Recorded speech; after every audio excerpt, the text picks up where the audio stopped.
Boa noite. Boa noite. A Argentina está na final da Copa do Mundo. Os hermanos vão enfrentar a Alemanha no Maracanã. E o Brasil vai disputar o terceiro lugar contra a Holanda no sábado em Brasília. Felipão faz balanço positivo do trabalho da seleção e atribui resultado a apagão. Candidato à reeleição, Alckmin desiste de multar quem aumentar consumo de água.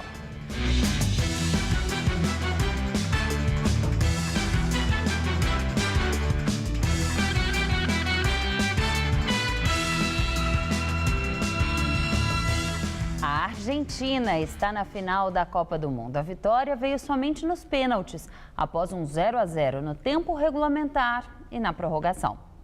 Logo na primeira cobrança, o zagueiro holandês Vlaar bateu mal e o goleiro Romero defendeu. Messi fuzilou para fazer a Argentina 1-0. Robben empatou. Garay colocou a Argentina na frente outra vez. Sneijder cobrou e Romero defendeu novamente. A Holanda ainda acertou mais uma cobrança, mas a Argentina fez mais 2 gols e fechou o placar em 4-2.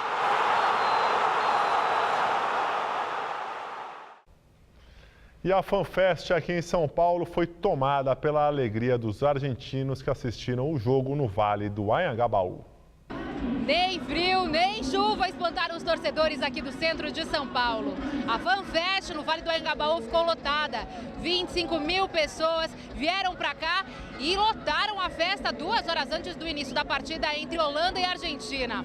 Os portões foram fechados e bastante gente ficou do lado de fora. Foram 120 minutos de muita apreensão de holandeses e argentinos, mas foram os torcedores latino-americanos que puderam dar o grito de vitória logo depois dos pênaltis e terminaram o dia felizes e cantando. Maradona não importa, Messi, Argentina campeão, um só coração. Vamos Argentina! Vamos! Vamos Argentina, louco, vamos! Llegué en casa tu papá. Vamos! Seguro que pasen los años. Mais cedo, os arredores da Arena Corinthians foram invadidos pelos argentinos. Mesmo aqueles que não tinham ingressos para assistir ao jogo de dentro do Itaquerão, torceram de pertinho, tomando conta da Zona Leste. A sinalização de trânsito parecia que a torcida era para a Holanda, mas aos poucos os argentinos foram chegando. Este bar fica bem próximo ao estádio Itaquerão e se transformou na concentração de argentinos durante toda a Copa. A confiança deste grupo era tão grande que a taça já estava por aqui antes mesmo da partida começar. Christian brinca com o resultado do jogo e diz que até 0-0 sobre a Holanda já seria um ótimo placar. Com 0-0 estamos bem. O dono do bar conta que a proximidade com o estádio fez com que o faturamento mais que dobrasse por conta da Copa do Mundo. Foi mais que a expectativa, superou a expectativa que a gente tinha. Mas por aqui a torcida não era só para a Argentina. Esse casal da Guatemala vestiu a camisa laranja para torcer para a Holanda. Os amigos americanos vieram da Califórnia para ver o Brasil ser campeão em casa. Mas já que a nossa seleção não chegou, eles entraram na rivalidade Brasil-Argentina e estavam torcendo para a laranja mecânica. Netherlands 2-1. As duas seleções já estão acostumadas a jogar aqui em São Paulo. Afinal, cada time já jogou uma vez no Itaquerão, mas não tem como. Os hermanos invadiram a Zona Leste. A concentração maior da torcida azul e branca foi em frente à estação Arthur Alvim do metrô. Ali, alguns ainda tentavam ingressos, outros se aliavam a torcedores de outros países para reforçar a torcida argentina. Brasil está fora, México está fora, mas agora vamos apoiar a Argentina. E não é que tinha até brasileiro enrolado na bandeira dos hermanos? Como não aconteceu ontem, né, com o time do Brasil, é torcer para a Argentina, né? E a rivalidade parece que realmente foi esquecida. Carlos é torcedor fanático do Boca Juniors e assistiu o jogo com os amigos corintianos. Eu argentino penso em meu equipe, meu país. Não penso em outra rivalidade. Não.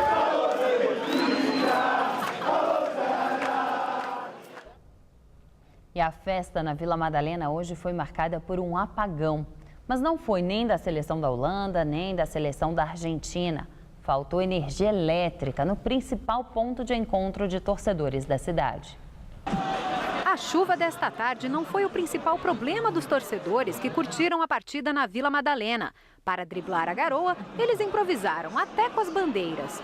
O que não deu mesmo para driblar foi o apagão no comecinho do segundo tempo.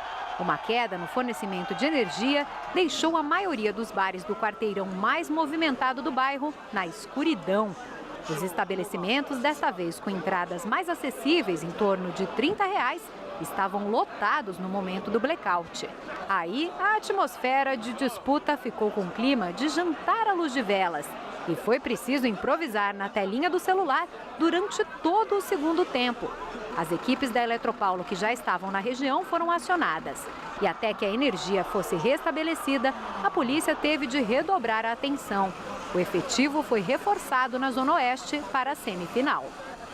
E o maior grito desses torcedores até agora não foi por causa de nenhum gol, não. Foi a comemoração, porque a luz na Vila Madalena finalmente voltou. Apesar do jogo estar 0-0, pelo menos deu para acompanhar a prorrogação. E os pênaltis. Mas mesmo com toda a provocação dos holandeses, a festa hoje foi dos argentinos e dos brasileiros que apoiaram os hermanos. Alívio, muito alívio. Que vem a Alemanha. Vai Brasil! Que vem a Alemanha! Vai Brasil!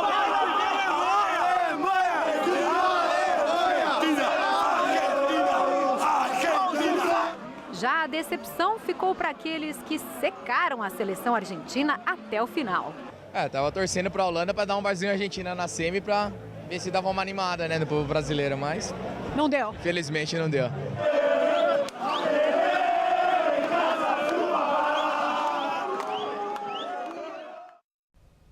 Já se passaram mais de 24 horas do jogo de ontem, mas muita gente ainda não consegue entender o que aconteceu com a seleção brasileira. Na manhã seguinte... Estamos em choque, não passou ainda, não caiu a ficha. Começando a entender, a digerir. Sentindo envergonhado pelo meu país, né? Porque o Brasil é tão soberano no futebol e foi humilhado ontem. E o torcedor ainda de verde e amarelo. Eu sou brasileiro em qualquer circunstância, não só na alegria, mas na tristeza também. Uma dor lá no fundo do peito. Para quem gosta de esporte, quem gosta de futebol, é frustração. O sonho acabou, né? Voltou à realidade. No dia a dia nosso brasileiro trabalhar e pagar as contas e esquecer aquele sonho que foi, né? O australiano, apaixonado pelo nosso futebol, conta que chorou no estádio ontem. Crying aloud, muito triste.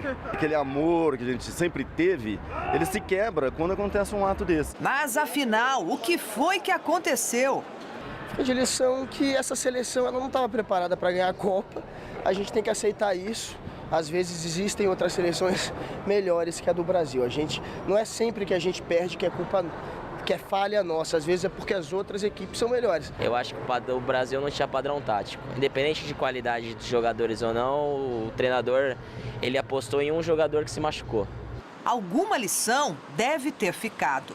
O Brasil devia seguir esse exemplo, se preparar 3, 4, 5, 10 anos até, né? Como eles se prepararam. A gente tem que estar preparado para perder de vez em quando. A vida não é só vitórias. A maior goleada, a pior derrota da seleção de todos os tempos, só não doeu mais, graças ao senso de humor do brasileiro, que perde a Copa, mas não perde a piada. Falaram que a seleção fez igual o Michael Jackson. Preparou o show, cobrou o ingresso e morreu em casa. Tem que rir, né? Tem que rir, porque o que sobra pra gente é rir mesmo. Eu acho que o brasileiro tem esse lado positivo, né? E até sentir orgulho de vestir a camisa de novo. Não é porque perdeu que tem que parar de torcer, não gostar. E torcer para essa tristeza passar logo. Brasileiro não desiste nunca! E a comissão técnica ainda procura explicações para a derrota histórica para a Alemanha. O técnico Felipão e o coordenador técnico Parreira falaram com a imprensa. O fortíssimo esquema de segurança que trouxe a seleção brasileira de volta à Granja Comari na madrugada dessa quarta-feira foi inútil. 3 gatos pingados aguardavam o retorno da delegação à base, em Teresópolis. Tão inútil quanto a estratégia do Brasil diante da Alemanha. Na manhã seguinte ao maior fracasso da história do futebol brasileiro, o que se viu? Um gigante decapitado, partido ao meio, ou melhor, em 7 pedaços. Nas nuvens estava apenas o dedo de Deus, encoberto pela neblina. Clima frio em todos os sentidos. Uma garoa tímida, como o andar de funcionários da CBF. Profissionais de imprensa de pé, analisando a queda dos pentacampeões. Arquibancadas vazias, a torcida, até de convidados VIPs, sumiu. Nossa fraqueza, evidente nessa Copa, parou na muralha germânica, coesa, firme e ofensiva. O que não vimos em campo nessa Copa do Mundo foi diferente da percepção da comissão técnica da seleção brasileira. Hoje, Parreira e Felipão se explicaram, se defenderam. Nós não esperávamos naturalmente o resultado de ontem, pelo resultado catastrófico que foi em relação ao número de gols. Acidente de percurso ou morte anunciada? Se te responder com consciência do que aconteceu naqueles 6 minutos, eu responderia, Fernando.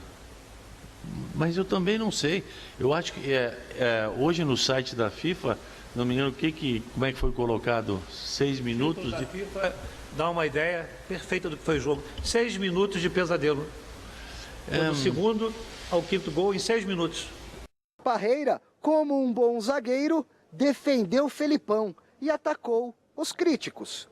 Se o resultado é bom, o trabalho foi bom. Se o resultado é ruim, o trabalho não foi bem elaborado. Restou então um sonho alternativo para o Brasil nesse Mundial. Agora nós vamos trabalhar para montar o time para o jogo de sábado, que também passa a ser um dos jogos importantes para nós e um outro sonho que temos, que é terminar a competição pelo menos em 3º lugar. E finalmente, Scolari, talvez meio que sem querer, assumiu. Somos o bam que temos que ganhar. As equipes que estavam aqui eram muito boas, melhores do que a gente podia imaginar.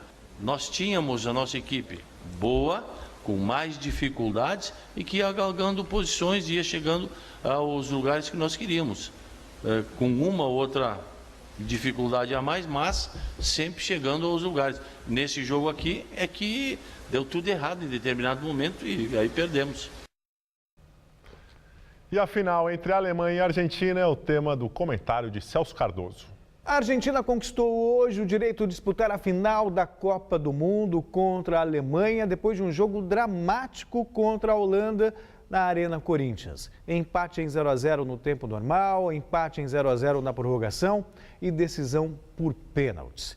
Alemanha e Argentina na decisão, algo que machuca duplamente o torcedor brasileiro. Primeiro, pelo chocolate que levou ontem dos alemães, o maior vexame da história da seleção brasileira.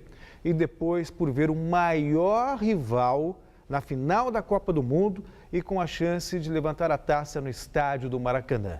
Nada poderia ser mais dolorido. Ao Brasil resta pensar na Holanda na decisão de 3º lugar em Brasília no sábado. E pensar também no futuro, no sopro de modernização que o futebol brasileiro necessita. E aí você vê quem está no comando da CBF, José Maria Marim, que representa o que é de mais anacrônico no futebol brasileiro, e Marco Polo Del Nero. Veja o que ele fez no Campeonato Paulista e na Copa São Paulo de Futebol Júnior. Assim, fica muito difícil despertar desse pesadelo.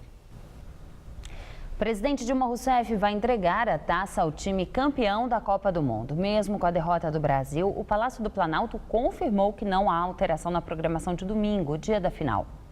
Em entrevista exclusiva à rede americana CNN, Dilma disse que não esperava a derrota da seleção brasileira por 7-1, nem em seus piores pesadelos. A presidente também afirmou que o Brasil vai superar essa situação extremamente dolorosa, porque o país sempre se levanta diante da adversidade. E hoje, jogadores da Alemanha mandaram mensagens de consolo aos brasileiros pelas redes sociais. Em seu Twitter oficial, o jogador Podolski escreveu a mensagem em português: "Respeite a amarelinha com sua história e tradição. O mundo do futebol deve muito ao futebol brasileiro, que é e sempre será o país do futebol." Já Ozil mandou sua mensagem em inglês: "Vocês têm um lindo país, povo maravilhoso e jogadores incríveis. Este jogo não deve destruir seu orgulho." Na página oficial da seleção alemã, o mesmo recado em alemão e português. Desde 2006 sabemos como é doloroso perder uma semifinal no próprio país. Desejamos o melhor para o futuro de vocês. E a primeira-ministra alemã Angela Merkel confirmou que virá ao Brasil para acompanhar a seleção de seu país na grande final da competição. Esta será a segunda partida que Merkel acompanhará em um estádio aqui no Brasil.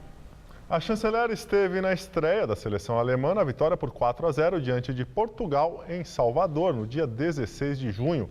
O presidente alemão Joachim Gauck também confirmou presença e vai estar no Maracanã no domingo. Médicos do Barcelona visitam Neymar no Guarujá, litoral de São Paulo, onde o jogador tem casa. O craque deve se apresentar ao clube espanhol no dia 5 de agosto.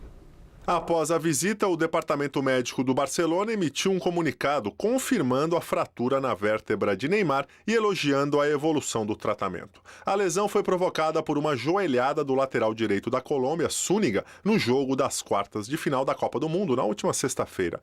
No dia 5 de agosto, Neymar volta a Barcelona, mas continua em tratamento. Ele ainda não tem data para voltar aos gramados. Os demais jogadores do clube catalão voltam ao trabalho na próxima segunda-feira, mas o craque permanece de férias no Brasil. Um jornalista argentino do jornal Olé morreu nesta madrugada em Guarulhos, na Grande São Paulo.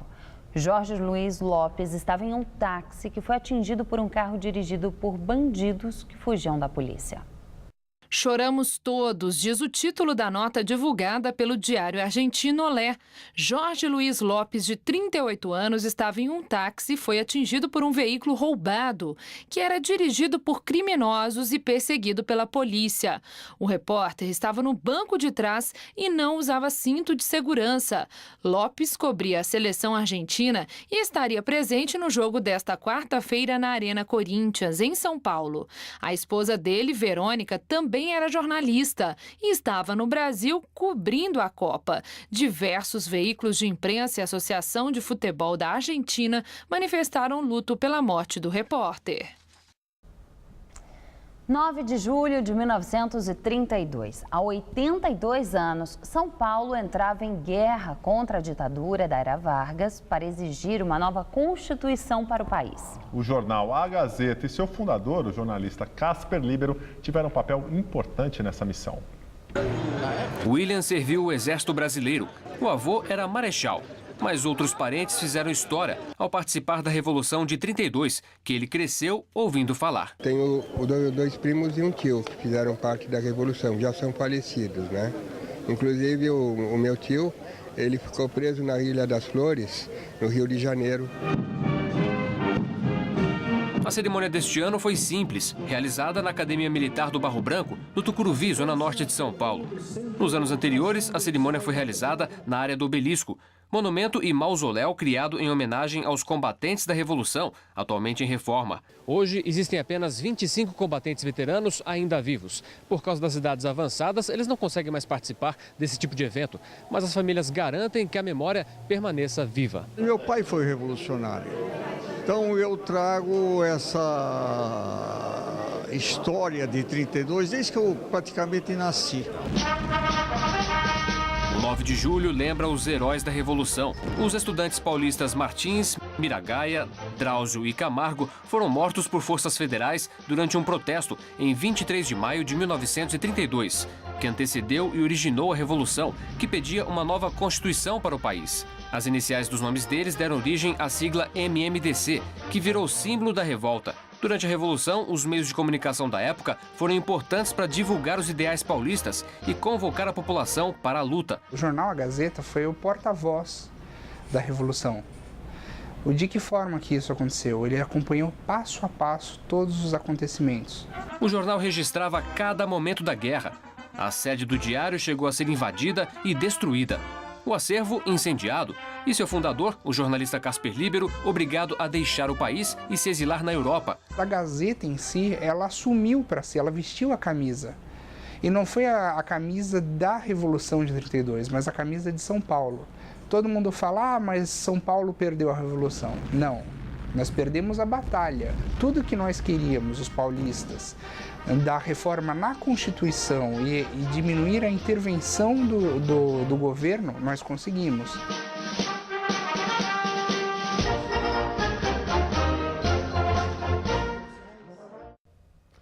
Mesmo em meio à crise de abastecimento, o governador e candidato à reeleição Geraldo Alckmin volta atrás e diz que não há necessidade de multar quem aumentar o consumo de água. Mas, segundo Alckmin, a decisão final cabe à Agência Reguladora de Água e Energia do Estado, Arcesp.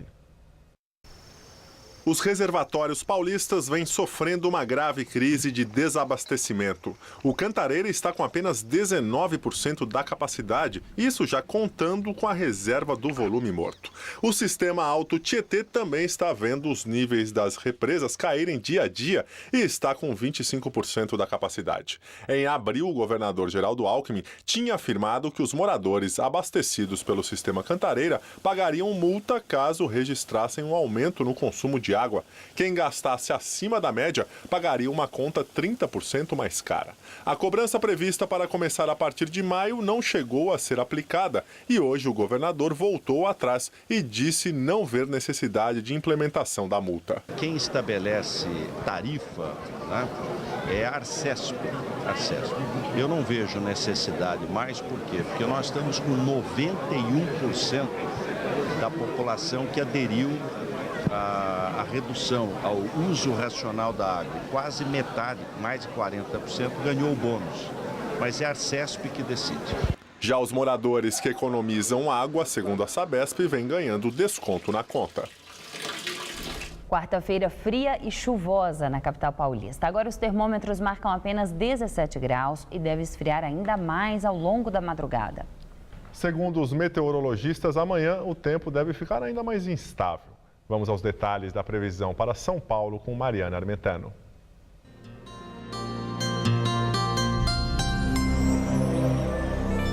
O sol só deve aparecer no interior. Aqui na capital, a previsão é de tempo fechado. A massa de ar polar que está sobre o mar continua trazendo ventos carregados de umidade para todo o estado. Na maior parte do interior, o dia será de sol entre muitas nuvens e chuvas. Ainda faz friozinho de madrugada e não esquenta muito durante o dia. Amanhã, mínima de 14 e máxima de apenas 21 graus em Marília. No centro-norte do estado fica um pouco mais quente, máxima de 26 graus na região de São José do Rio Preto. Já na faixa leste, incluindo a capital, o Vale do Paraíba e a Serra da Mantiqueira, a previsão é de céu nublado, chuva fraca moderada a qualquer hora e faz frio. No litoral, a máxima não passa dos 22 graus e o mar fica um pouco agitado. Aqui na capital, tempo fechado nessa quinta-feira, com mínima de 14 e máxima de 18 graus. Na sexta, o sol volta a aparecer e a temperatura sobe só um pouquinho, máxima de 20 graus. E o fim de semana promete ser ensolarado. No sábado, a máxima prevista é de 22 graus. A seguir, o Uruguai adia a venda legalizada de maconha para 2015. Mudanças no Banco do Vaticano. Papa Francisco destituiu funcionários do alto escalão da instituição financeira. O Uruguai adia a venda de maconha para 2015. A decisão é do presidente José Mujica, que afirmou que a comercialização legalizada da droga no país vai começar somente no ano que vem. Em entrevista a uma agência de notícias, ele afirmou que o adiamento foi causado por dificuldades práticas. O comércio ilegal de maconha no Uruguai foi aprovado em dezembro do ano passado e regulamentado em maio. Conflito no Oriente Médio. Troca de fogo entre israelenses e palestinos segue intensa. Foguetes palestinos chegam às grandes cidades israelenses e o premier de Israel ameaça a operação terrestre em Gaza. Durante a madrugada foram realizadas mais de 200 operações aéreas contra alvos do Hamas na faixa de Gaza. Vídeos divulgados pelo exército israelense mostram um desses ataques contra um suposto depósito de armas numa área civil do território palestino. Segundo fontes palestinas, mais de 50 pessoas morreram desde o início da semana. O Hamas segue disparando diariamente dezenas de foguetes contra Israel. Ao menos 5 dessas armas alcançaram Jerusalém e Tel Aviv, mas foram interceptadas pelo sistema de defesa ou caíram em terreno aberto. O primeiro-ministro de Israel, Benjamin Netanyahu, afirmou que uma operação terrestre pode começar em breve se o Hamas não interromper os disparos de foguetes. Mudanças no Banco do Vaticano. O presidente da instituição e mais 4 funcionários são destituídos dos cargos pelo Papa Francisco. A Santa Sé anunciou nesta quarta-feira o empresário francês Jean-Baptiste de Franciou como novo presidente do Instituto para as Obras de Religião, nome oficial do Banco do Vaticano.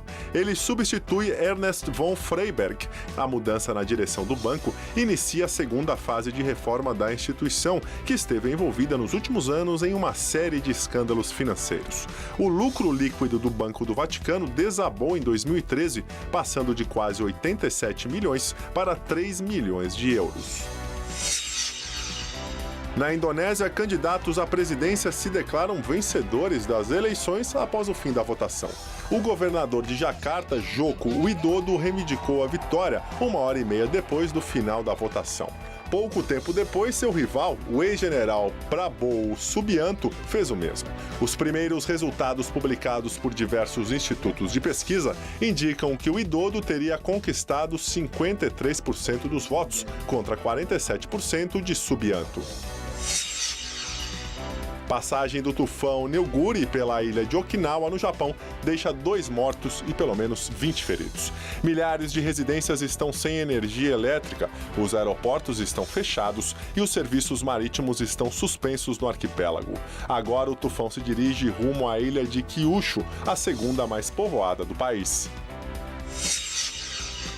2 homens foram atingidos por touros no terceiro dia da festa de São Firmino, em Pamplona, conhecida pela tradicional Corrida dos Animais. Desde o início da celebração, na segunda-feira, ao menos 12 pessoas ficaram feridas. A edição das 10 do Jornal da Gazeta termina aqui. Boa noite. Fique agora com Rony Von no Todo Seu. Uma ótima noite para você e até amanhã.